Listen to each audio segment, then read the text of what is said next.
तपाईले कहिले सोच्नु भएको छ? यस्तो महसुस गर्नुभएको छ? मानिसहरूले तपाईलाई कम आकलन गर्छन्, तपाईलाई हेला गर्छन्, तपाईलाई गम्भीर रूपमा लिँदैनन्। तर एउटा सत्य छ, संसारले तपाईले आफूलाई कस्तो देखाउनुहुन्छ त्यस्तै व्यवहार गर्छ मित्र।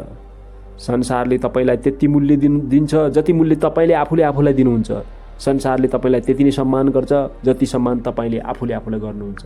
त्यसैले संसारले मलाई सम्मान गरेन, अरूले मलाई महत्त्व दिएन, अरूले मलाई हेला गर्यो, अरूले मेरो कुरालाई सुनेन भनेर चाहिँ तपाईले गुनासो गर्नुको सट्टा तपाईले आफ्नो आत्माले आफूले आफूलाई कति सम्मान गर्नुभयो, सेल्फ रेस्पेक्ट गर्नुभयो, त्यो महत्त्वपूर्ण कुरा हो। अब हाम्रो रेस्पेक्ट कसरी हराउँछ त मित्र? यसमा चर्चा गरौँ। सम्मान अचानक हराउँदैन।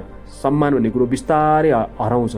जस्तै क्लियर बाउन्डरी नहुँदा हाम्रो चाहिँ सिमाना के हो भन्ने कुरा हामीलाई थाहै छैन। हामी कति सिमानामा अरूको लागि हामी रहन सक्छौँ। हामी कसैको निम्ति आफ्नो तुच्छ स्वार्थको निम्ति कि अरूको अगाडि धेरै नै गिर्छौँ, अरूको अगाडि हामी कमजोर देखाउँछौँ आफूले आफूलाई, अरूको अगाडि हामी दयाको भिख माग्छौँ। त्यो तपाईँ हाम्रो सोचमा भर पर्ने कुरा हो।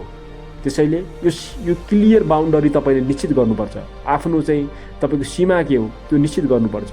यति भन्दा म बरु आफूले आफूलाई चाहिँ सबै गुमाउन तयार छु, तर अरूको निम्ति म यो सीमाबाट तल जाँदिनँ भन्ने एउटा दृढ अठोट हुनुपर्छ। अर्को भनेको सेल्फ रेस्पेक्ट कमजोर हुँदा पनि हाम्रो रेस्पेक्ट हराउँछ मित्र। जब तपाईँले आफूले आफूलाई सम्मान गर्नुहुन्न, अरूले पनि हामीलाई सम्मान गर्दैन, त्यसैले हाम्रो रेस्पेक्ट हराउँछ। तेस्रो अर्को भनेको यसम्यान। यसम्यान भनेको कस्तो भने मित्र, जसले जे भन्यो भने हामी हस हुन्छ भन्ने हाम्रो चाहिँ स्वभाव हो। हामी आफूलाई मन नपरेको कुरा पनि कसैले भन्यो भने हामी नो, म सक्दिनँ, मबाट हुँदैन भन्न सक्दैनौँ, जुन हाम्रो कमजोरी हो। र हामी जे कुरा पनि हाम्रो आफूले आफूलाई अनकम्फर्टेबल फिट गर्दा पनि यस भन्छौँ, त्यो नै हाम्रो कमजोरी हो। त्यसले गर्दा हाम्रो सेल्फ रेस्पेक्ट हराउँछ। अर्को भनेको डराएर बोल्दा। जब हामी आफ्नो कुराहरू अरूको अगाडि स्पष्ट राख्न सक्दैनौँ, अरूबाट डराउँछौँ भने यस्तो अवस्था पनि हाम्रो रेस्पेक्ट हराएर जान्छ।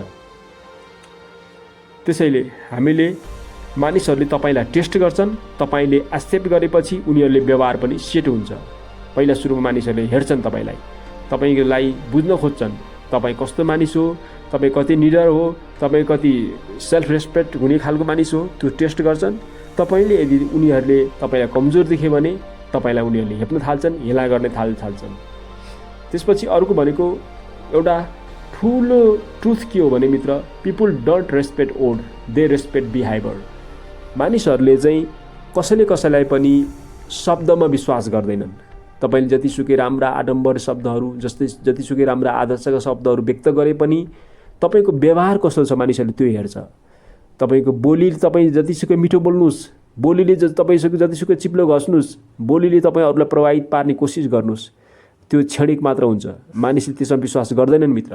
मानिसले तपाईँले कस्तो व्यवहार गर्नुहुन्छ, तपाईँले अरूलाई कति सम्मान गर्नुहुन्छ, तपाईँले अरूको नजरमा कस्तो आफूले व्यवहारमा राख्नुहुन्छ, त्यो हेर्छ। अब त्यसो भए सेल्फ रेस्पेक्ट फर्मुला के हो त, त्यसो बारेमा बुझौँ। सम्मान पाउने फर्मुला के हो त? हामीले सम्मानको कुरा त गऱ्यौँ, सम्मान चाहिँ त्यत्तिकै पाइँदैन। सम्मान पाउनको निम्ति आफूले आफूलाई चाहिँ सम्मान गर्नुपर्छ सुरुमा भनेर पनि भन्यौँ। त्यसो भए अब त्यसको फर्मुला के हो त? अब सम्मान पाउने फर्मुला भनेको मित्र, रेस्पेक्ट भनेको चाहिँ तपाईँको चाहिँ सेल्फ वर्थ हो, तपाईँको चाहिँ आत्ममूल्याङ्कन, आत्म भ्यालु हो, प्लस तपाईँको सीमा हो, प्लस तपाईँको कन्सिस्टेन्सी हो। यसको मतलब तपाईँले आफूले कति भ्यालु दिनुहुन्छ भन्ने हो। तपाईँले आफूले कति भ्यालु गर्नुहुन्छ, मानिसले पनि तपाईँलाई त्यत्तिकै भ्यालु दिन्छ। तपाईँले आफूलाई कति डिसिप्लिनमा राख्न सक्नुहुन्छ, मानिसले पनि तपाईँलाई त्यत्तिकै भ्यालु दिन्छ। तपाईँको सीमा कति हो, तपाईँ कतिसँग झुक्न सक्नुहुन्छ, तपाईँ कतिसम्म लचिलो बन्न सक्नुहुन्छ, त्यो क्लियर हुनुपर्छ। तपाईँको कन्सिस्टेन्सी छ कि छैन त्यो पनि महत्त्वपूर्ण कुरा हो। अब स्ट्रङ पर्सनालिटी कसरी बनाउने त? हामीले स्ट्रङ पर्सनालिटी बनाउनको निम्ति के गर्नुपर्छ त? यो पनि महत्त्वपूर्ण कुरा हो। स्ट्रङ मानिस भनेको यस्तो मानिस हो मित्र, जो कम बोल्छ, धेरै गर्छ, जो क्लियर बाउन्डरी राख्छ, आफ्नो सिमाना स्पष्ट राख्छ, जो इमोसनल रियाक्सन कम दिन्छ। ऊ भावनामा त्यति बहकिने खालको हुँदैन। कसले उसलाई उचाल्दैमा, कसले उसको सम्मान कसले उसलाई चाहिँ नक्कली सम्मान गर्दैमा, झुटा चाहिँ अहङ्कार व्यक्त गर्दैमा उसको चाहिँ ऊ त्यत्तिकै त्यसमा हाम फाल्दैन। उसको इमोसन एकदम कन्ट्रोल हुन्छ। मानिसले अरूले उसलाई चाहिँ उचालेको भरमा उचालिँदैन, अरूले उसलाई चाहिँ खियाएको भरमा ऊ डराएर आफूलाई कमजोर सोच्दैन। त्यसैले उसलाई स्ट्रङ भनिन्छ। तर विक मानिसहरू कस्ता हुन्छन् भने धेरै एक्सप्लेन गर्छन्, व्याख्या गर्छन्, एप्रुभल खोज्छन्, इजिली हट हुन्छन्। अर्थात् सानो कुरामा अरूले भनेको कुरामा चित्त दुखाउँछन्। उनीहरूको आत्मा धेरै कमजोर हुन्छ।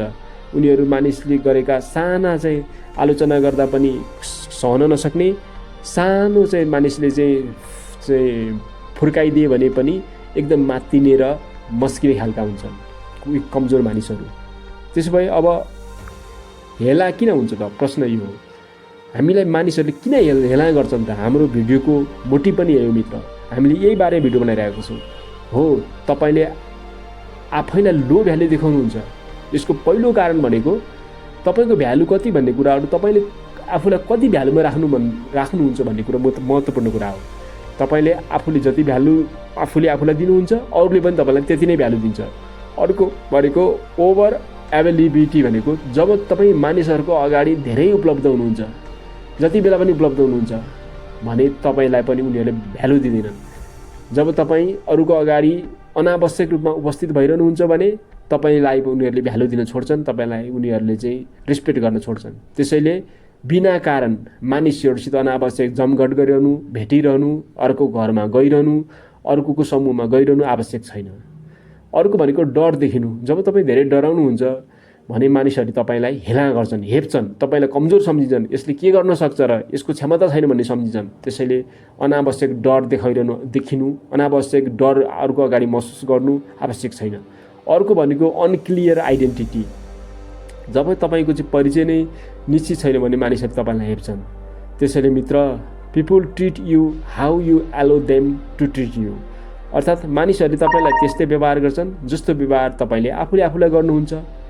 अब त्यसो भए अब साइकोलोजी अफ रेस्पेक्ट, त्यसो भए अब सम्मानको चाहिँ मनोविज्ञान के हो त? यो कुरा बुझौँ। रेस्पेक्ट भनेको मित्र जहिले पनि 3 कुराबाट आउँछ। अर्को एक भनेको तपाईँ कति सक्षम हुनुहुन्छ भन्ने कुराबाट आउँछ। अर्को भनेको तपाईँ कति कन्फिडेन्ट हुनुहुन्छ भन्ने कुराबाट आउँछ। अर्को भनेको तपाईँको इमोसनल कति कन्ट्रोल छ, तपाईँले आफूलाई भावनात्मक रूपमा कति चाहिँ आफू एउटा कन्ट्रोल गरेर राख्न सक्नुहुन्छ, कसरी विचलित नभइकन स्थिर मानिस भएर आफ्नो व्यवहार देखाउनुहुन्छ, त्यसमा भर पर्छ। कमजोर रियाक्सन भनेको कम रेस्पेक्ट, स्टेबल रियाक्सन भनेको हाई रेस्पेक्ट हो। त्यसैले उच्च सम्मान पाउनको निम्ति आफूलाई स्टेबल राख्नुपर्छ, आफूलाई स्थिर राख्नुपर्छ। हामी धेरै बहकिनु हुँदैन। त्यसो भए अब अर्को छ silent power of strategy. Strong मानिस चिच्याउँदैन मित्रहरू। उनीहरू साइलेन्स हुन्छन्, उनीहरू शान्त हुन्छन्, उनीहरू कम बोल्छन्। किनभने उनीहरूलाई थाहा छ ठुलो आवाज बोल्दैमा ठुलो हुँदैन, ठुलो आवाज व्यक्त गर्दैमा मानिसहरूले त्यसलाई मूल्य दिँदैनन् भन्ने कुरो उनीहरू बुझेका हुन्छन्। उनीहरू शब्दमा होइन, उनीहरू चाहिँ अवस्थामा भर पर्छन्, एक्सन देखाउँछन्, अननेसेसरी एग्रिमेन्ट गर्दैनन्। यस्ता चाहिँ स्ट्रङ मानिसहरू अनावश्यक वाद विवादमा फस्दैनन्। अनावश्यक वाद विवाद गर्नु भनेको मित्र हामीले आफ्नो इनर्जी घटाउनु हो। जुन चिज गरेर हामीलाई फाइदै छैन, जुन वाद विवाद गरेर हाम्रो जीवनमा उपलब्धि कुनै हातै लाग्दैन भने हामी किन यस्तो वाद विवाद गर्ने भन्नुहोस् त? प्रश्न उठ्दैन। Silence is also language of power. त्यसैले शान्त रहनु, चुपचाप रहनु पनि अर्को एउटा भाषामा त्यो एउटा शक्ति नै हो। अब transformation of phase. Transformation phase भनेको के हो त? मानिस मित्र जस्तो चाहे त्यस्तै बन्न सक्छ भन्ने कुराहरू हामीलाई यहाँहरूलाई पटक पटक व्यक्त गरिरहेका छौँ हाम्रो भिडियोहरूमा। जब तपाईँ चेन्ज हुनुहुन्छ, पिपुल तपाईँलाई नोटिस गर्न थाल्छन्, बिहेभियर चेन्ज हुन्छ। तपाईँ आफूलाई परिवर्तन गर्नुहुन्छ भने अरू मान्छेले पनि तपाईँप्रति देखाउने व्यवहार परिवर्तन हुन्छ।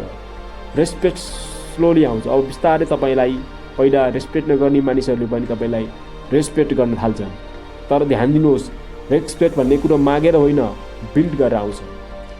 कसैलाई सम्मान भन्नु मलाई गर भनेर भिख माग्ने कुरा होइन। तपाईँले यस्तो काम र कर्म गर्नुहोस् कि उनीहरू झुकेर तपाईँलाई सम्मान गरून्। अब रियल विनिङ माइन्डसेट भनेको कस्तो हुन्छ त मित्र? वास्तविक एउटा क्षमता प्राप्त गर्ने खालको मानिसको, वास्तविक रूपमा चाहिँ जित्ने मानिसहरूको, वास्तविक रूपमा सफल हुने मानिसहरूको चाहिँ माइन्डसेट अथवा मनोविज्ञान कस्तो हुन्छ त बुझौँ। यस्ता मानिसहरू कस्ता हुन्छन् भने तपाईँलाई कसैले हेला गर्छ भने त्यो तपाईँको एन्ड होइन, त्यो तपाईँको स्टार्टिङ पोइन्ट हो। अब तपाईँले के गर्नु पर्यो, मानिसहरूले तपाईँलाई हेला गरे, मानिसहरूले तपाईँलाई भ्यालु दिएनन्, मानिसहरूले तपाईँलाई सम्मान गरेनन् भने अब तपाईँले के गर्नु पर्यो भने त्यो सम्मान पाउनको निम्ति, त्यो रेस्पेक्ट प्राप्त गर्नको निम्ति, मानिसहरू अगाडि आफ्नो मूल्य राख्नको निम्ति, मानिसहरू अगाडि आफू पनि के हुँ भनेर व्यक्त गर्नको निम्ति तपाईँले आफूले आफूलाई इम्प्रुभ गर्नुपर्छ, आफूले आफूले तपाईँले ग्रो गर्नुपर्छ, फोकस गर्नुपर्छ। त्यसैले मित्र, आज तपाईँलाई कसैले हेला गर्छ भने चिन्ता नगर्नुहोस्, किनकि तपाईँको फ्युचर भर्सन अझै देखिएको छैन। समय आएपछि उनीहरूले नै तपाईँलाई रेस्पेक्ट गर्न बाध्य हुनेछन्। त्यसैले यस्तो एउटा क्रिया कर्म गर्नुहोस्।